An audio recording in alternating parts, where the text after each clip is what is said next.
Hello, today we'll be talking about one of my favorite Native American stories. It's called The Legend of the Paintbrush. In the story, there's a little boy named Little Gopher who's too small to do a lot of activities, and I know that comes into play when you're little and you're growing up. And sometimes you want to do big kid things, but you're just not quite ready. Well, he's also not quite ready, but he learns about some things that he's going to be good at as he grows older in a vision or a dream. So I really like the story, and today we're going to make a picture that kind of helps us remember the story and about being patient and learning that things that we're good at and our strengths. So today we'll be making a picture like this. You'll need watercolor paint if you have them. If not, you can always use your crayons to create the sunset sky. So let's get started. All right, so in the story, Little Gopher goes up on a hillside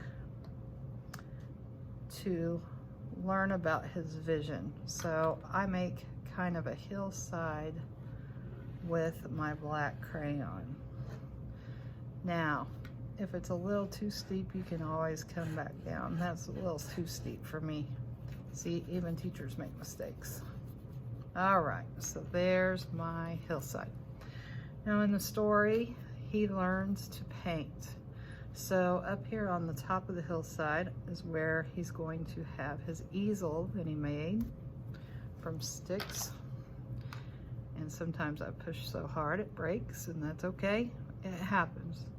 So it kind of looks like a tic-tac-toe board. So it's 2 lines down, 2 lines across. Now, I'll go ahead and start making Little Gopher. So for Little Gopher, I make an oval shape for his body.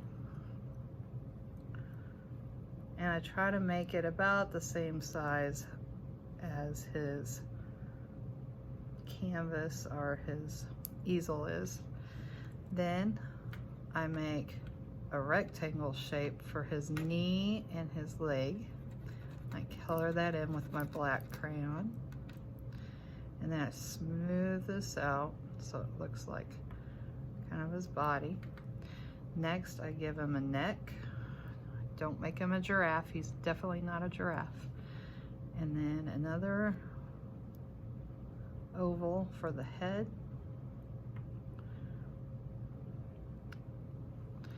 And then give him a nose. And then I give him a couple feather looking things because he is a Native American and they wear headdress. So you can make it look however you want. All right, and then he does have long hair in the story. So I give him some long hair. All right, he's starting to look like it now. And then I give him an arm holding a paintbrush. So I go out just a little bit for a hand. And then I give him a paintbrush to hold.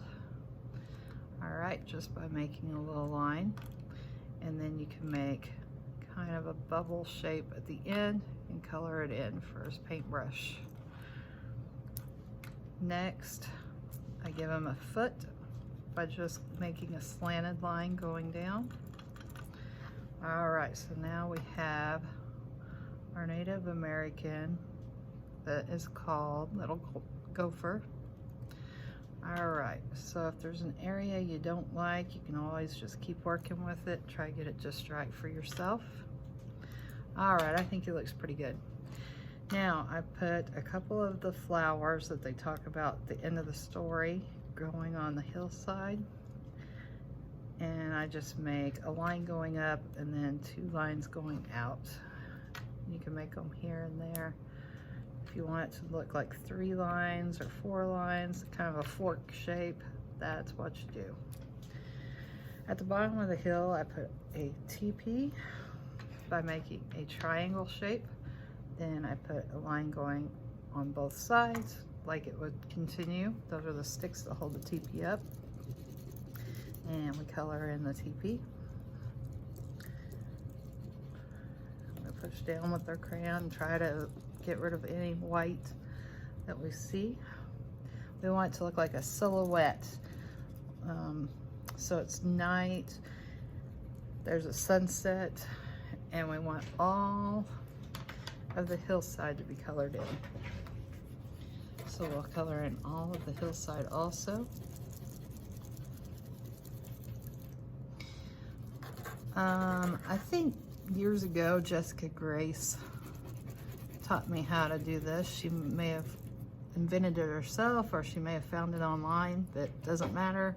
It's a great activity, so whoever invented it, I'm glad they did, because kids have liked it for years, and they also love the story, because little Gopher finds out what he's good at, what his strengths are, and he learns that he is important because he is supposed to make pictures to retell stories about things that happened to him and his tribe.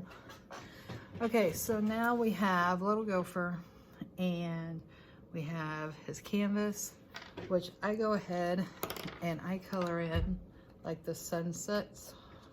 So I use some reds and yellows and purples and different colors that I like for a sunset. It could be any color. I just kind of like these colors. So, but like I said, you can make it whatever color you like. All right, and if you would like to make a fire like I did in my picture, I just made it X and I made it bigger to look like it was fire logs. And then I took different colors of reds and oranges, and I made kind of triangle shapes, and I kept coloring those in until I liked the way it looked. And then I took a white and I just kind of made it go up, kind of like an S or some shape, like smoke was coming out of it. And I know you can't see it, but we know that it's there. And then I took just a little bit of color for the embers that are flying in the sky. Just a few.